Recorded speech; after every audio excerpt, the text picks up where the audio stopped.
¿Conocías los convertidores lógicos de tensión y por qué deberías incluirlos en todos tus diseños, como hacemos nosotros? Quédate hasta el final que te cuento. Soy Emma, fundador de Trébol Argentina, y te cuento que una de las mejores decisiones en cuanto a diseño de PCB que puedes tomar es la de crear productos flexibles que se puedan adaptar a una amplia gama de situaciones muchas veces impredecibles. Y si ya viste nuestro video sobre transformación digital, ya aprendiste cómo se comunican las máquinas. Y ya tienes la noción que puedes dominar el mundo digital programando cualquier microcontrolador, sin necesitar de un máster, un posgrado y de un dispositivo de la NASA. Simplemente con cualquier microcontrolador puedes enviarle mensajes a otro dispositivo y puedes estar preparado para recibir mensajes del mismo. ¿Cuál es el problema? En la gran mayoría de los casos, estos dos Terminators no trabajan a la misma tensión y deben ser capaces de comunicarse de igual manera. Por ejemplo, tenemos una amplia gama de dispositivos que trabaja únicamente a 3.3 volt, como los ESP32, ESP8266, muchos micros STM32, Cortex-M, como las famosas Blue Pill, BeagleBone Plug, Raspberry Pi y un montón de otras más. Y por otro lado tenemos dispositivos que trabajan únicamente a 5 volt, como la gran mayoría de placas de desarrollo Arduino y similares y muchos microcontroladores PIC y ABR, aunque ojo que muchos de estos se pueden modificar para trabajar a una tensión de trabajo menor y poca gente lo sabe. Y habrán dispositivos también que trabajan a tensiones diferentes. ¿Qué sucede en estos casos? Veámoslo juntos. Pero antes de eso no olvides suscribirte y darle a la campanita porque en este canal vas a encontrar información confiable, siempre con experimentación real en vivo y avalada por nuestras más de 10 años de experiencia con desarrollos en la industria. Así que suscríbete. Todo microcontrolador tiene la capacidad de establecer niveles de tensión lógicos 0 y 1 en cualquiera de sus pines GPIO, es decir, propósito general de entrada y salida, así como también en sus pines específicos para comunicación. ¿Qué pasa si tenemos un dispositivo A que trabaja a 3.3 y un dispositivo B que trabaja a 5 volt? El dispositivo que transmite lo hace exactamente a los niveles de tensión que corresponden a su tensión de alimentación, es decir, entre GND y VCC, ya sea esta 3.3 volt o 5. Y ojo que si bien hay placas de desarrollo que se alimentan a 5 volt, adentro tienen un regulador interno a 3.3 y en ese caso las señales de salida tendrán una amplitud máxima de 3.3 volt. Y un comportamiento distinto tiene el dispositivo que recibe la señal.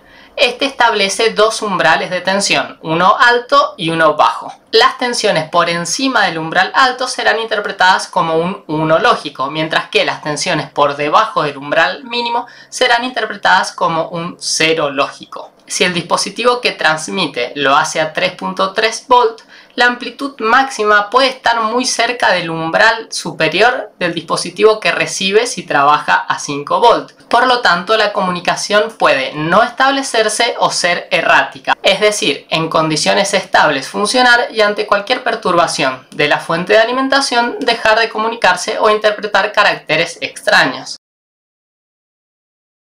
Y peor aún cuando este dispositivo responde. ¿Por qué? Porque responde a 5 volt y el que recibe normalmente va a quemarse. Hay algunas excepciones en microcontroladores que trabajan a 3.3 volt pero son tolerantes a 5 volt, como algunos de los pines de la Blue Pill, que son 5 volt tolerant. Eso lo podemos encontrar en el datasheet. Pero aún así esto no significa que sea una buena decisión comunicar ambos dispositivos. Lo que debemos hacer en todos los casos es adaptar los niveles de tensión a valores adecuados a ambos lados de la comunicación. Y para esto lo podrías hacer con distintas técnicas de electrónica, para pasar de 3,3 a 5 y de 5 a 3.3. Hay casos que son unidireccionales, como la UART, en el cual para bajar es más sencillo, pero por favor no utilices divisores de tensión. Es una pésima idea para comunicaciones y para la mayoría de los casos en los que los vemos aplicados. Si has llegado hasta este punto del video, por favor no lo hagas. Nunca utilices divisores resistivos para comunicaciones y mucho menos para alimentar otros circuitos. Y en el otro sentido también necesitarías adaptar de 3.3 a 5 volt con algunas técnicas, como polarizando un transistor con 3.3 volt y activando 5. Y todo se complica aún más cuando hay que resolverlo de manera bidireccional, como en otro tipo de comunicaciones que vimos en otros videos. Por suerte vinieron al rescate los Logic Level Converters, que en un formato muy pequeño resuelven esta electrónica de forma bidireccional en este modelo para 4 canales. Pero hay otros modelos para 8 o más canales. También hay otros modelos, ojo, que son solamente unidireccionales, ideales para comunicaciones tipo WART. Pero si utilizas los bidireccionales van a ser compatibles para todos los casos. Y estos módulos funcionan de maravillas para una amplia gama de comunicaciones a velocidades muy elevadas. No nos creas, compruébalo en tus propios diseños. Pero no te preocupes que no vamos a dejarte solo, te vamos a enseñar a hacerlo paso a paso, continuando con nuestro diseño de PCB para IoT con ESP32, que si no viste el video te recomendamos que vayas corriendo a verlo, y vamos a agregarle un par de Logic Level Converter para hacer tu diseño súper flexible. Habíamos dejado el diseño en este punto, con un ESP32, una bornera de alimentación con 3.3 o 5 volt, algunos filtros capacitivos para la alimentación y 4 borneras para sondas de temperatura digitales para ser leídas con un solo pin, que si no has visto el video te recomendamos también que vayas a verlo. Ahora agreguemos 2 Logic Level Converter de 4 canales para hacer tu diseño compatible con otros microcontroladores y módulos que trabajan a 5 volt, tales como display, sensores, acelerómetros y muchos más. Como ya conoces los 3 bloques esenciales de KiCad, sabrás que tendremos que ir primero al uno, que es el esquemático. Aquí vamos a buscar entre nuestros símbolos el de nuestras librerías personalizadas. Tenemos ya mi convertidor lógico de tensiones de 4 canales, le hacemos doble clic y lo incluimos en nuestro esquemático. Fíjense que el conexionado es muy sencillo de interpretar. Tenemos las 4 vías bidireccionales correspondientes a 1 con B1, a 2 con B2 y así hasta el 4, y la alimentación high, que es de 5 volt en este caso, y low, que es de 3,3 volt en este caso. Y por el otro lado el pin de GND. Pongamos estos símbolos de alimentación correspondientes y los conectamos uno a uno mediante cables. Para que el diseño sea flexible podemos agregar una bornera en el lado de baja tensión y una bornera en el lado de alta tensión. Así podremos comunicarnos con ambos tipos de sistemas. Para esto podremos agregar un conector Molex de 6 pines a ambos lados del convertidor. Vamos a añadir símbolos. Podemos elegir genérico de 0,1 por 0,6, doble clic y lo incluimos en nuestro esquemático, tanto a la salida como a la entrada. Acomodamos un poco y podemos asignar directamente pin a pin en la bornera de salida y pin a pin en la bornera de entrada, simplemente arrastrando. Fíjense de nuevo con qué facilidad KiCad me permite hacer estas modificaciones. Y por último agreguemos las tensiones de alimentación a cada lado. 3.3 volt en el lado de baja, 5 volt en el lado de alta y por supuesto GND en ambos lados. Llamémosle a esta bornera de la izquierda Low 1 y a esta bornera de la derecha High 1. Para ir pasando en limpio asignémosle las huellas correspondientes. Vamos a asignar huellas y tenemos los dos conectores. Vamos a Mi Conector en nuestras librerías personalizadas y elegimos Molex de 6 pines. Como siempre paso 2.54 milímetros y en este caso vertical. Y para el convertidor teníamos una huella asignada por defecto que probablemente no nos sirva, entonces vamos a agregar la nuestra. La encontramos en Mi módulo, Mi Logic Level Converter. Guardemos los cambios y actualicemos en la PCB. Dentro de la PCB hacemos el update correspondiente y tendremos 3 nuevas huellas. Una para el lado bajo, que lo podemos rotar a nuestra conveniencia. Otra para el convertidor lógico de tensiones y otra para el lado alto. Hacemos un poco de zoom y vemos cómo deberían ser las conexiones. Por un tema de simplicidad de ruteo nos conviene rotar esta bornera J7. Recuerda, lo puedes hacer con la tecla R. Recuerda, en rutar pistas podemos elegir la capa de cobre inferior y vamos realizando las conexiones. Ya tenemos las del lado bajo, las del lado alto y ahora agreguemos las de alimentación.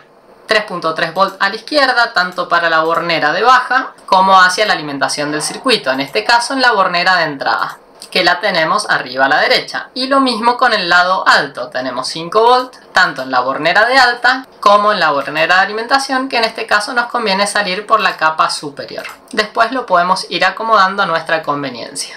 Y por último bajamos para cerrar el circuito con GND, que es compartido tanto en el lado de baja como en el lado de alta. Completamos las conexiones y por último la de la alimentación general del circuito, que en este caso la tenemos accesible en las borneras de los DS18B20. Y ya tenemos todo listo con el primer Logic Level Converter. ¿Cómo podemos agregar muy rápidamente el segundo respetando estas mismas conexiones? Acá tenés un truco muy rápido, muy fácil de hacer. En primer lugar vamos al esquemático y es simplemente copiar y pegar. Seleccionamos los elementos en cuestión, los pegamos en otro lugar y ya tienen heredada la huella y todas las características. Entonces simplemente en la PCB actualizamos. Si actualizas, tienes que volver a ubicar los componentes y hacer todas las conexiones de a una. Un truco es copiar y pegar también en la PCB. Por ejemplo, vamos a hacer un poco de zoom, copiamos estos tres elementos y todas sus pistas y los pegamos en otra parte del circuito. Borramos algunas conexiones que se estarían solapando y si aún no queremos comprimir el diseño, tenemos que mover un poco los márgenes de la PCB. Por ejemplo, extendemos este margen hacia la derecha, corremos el lateral derecho, lo mismo con el tornillo inferior y con la esquina superior derecha. Una vez hecho esto, tengamos en cuenta que las huellas que copiamos le copiaron también sus identificadores. Por lo tanto, debemos nada más que renombrarlas, igual que en el esquemático. Por ejemplo, ahora el convertidor es U3, le hago doble clic y puedo modificarle la referencia a U3. Y lo mismo con los conectores de 6 pines, que ahora son J8 y J10. Pero aún no hemos actualizado la PCB, por lo tanto esquemático y PCB no están vinculados. Debemos actualizarlos, pero con una salvedad. Damos a actualizar placa desde esquema y ahora marcamos volver a enlazar las huellas con los símbolos del esquema. Esto lo hacemos una sola vez. Actualizamos la placa y para acordarnos la próxima vez que enlacemos esquemático con PCB, destildamos esta opción. Entonces fíjense qué fácil, ahora tenemos los dos convertidores lógicos y 4 borneras. Simplemente continuemos con las conexiones faltantes, los 5 volt por un lado, GND por el otro y los 3.3 volt. Y ya estaría todo listo para ver nuestro nuevo diseño en 3D. Ver visor 3D. Y ya tenemos nuestros dos convertidores lógicos de tensiones, por lo tanto tenemos 8 canales bidireccionales. Entonces ahora simplemente elegimos con qué pines de comunicación o de entrada y salida de propósito general los vamos a vincular. Por ejemplo, estimemos que solamente queremos utilizar la WART 0 del ESP32 para tener opción de salir en lado bajo o en lado alto. Podemos para eso volver al esquemático y mediante etiquetas conectar TX0, por ejemplo, al canal A1 y RX0 al canal A2. Simplemente estas etiquetas las llevamos al microcontrolador, que en este caso están por acá arriba.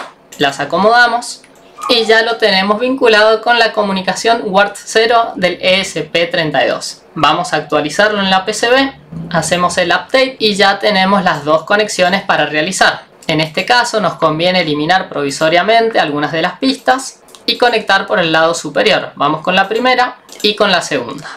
Que podemos hacerlo por el lado inferior del convertidor o podríamos reacomodarlas en el esquemático para que nos quede más simplificado el ruteado. Eso se va a hacer a medida que se avance con el diseño de la PCB. Acomodamos un poco y agregamos la conexión que habíamos quitado. Y eso sería todo en cuanto al ruteo. Recuerda siempre verificar las reglas de diseño para ver que esté todo ok. Y una vez hecho esto, vamos a nuestro visor 3D y vemos cómo queda el diseño hasta este momento.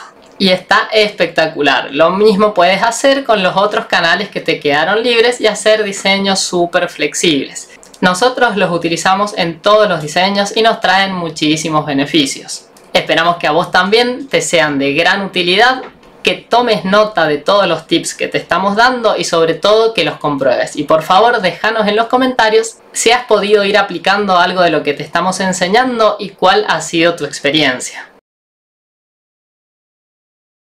Esperamos haberte ayudado mucho con este video y te pedimos por favor que compruebes todo lo que te decimos, tanto nosotros como lo que encuentras en la web. Recuerda que la única información válida es aquella que se comprueba. Y no olvides suscribirte a nuestro canal y darle a la campanita porque vamos a estar subiendo mucho más contenido de valor para vos. Y bienvenidos una vez más a esta comunidad de apasionados por la tecnología que no para de crecer. Chau chau.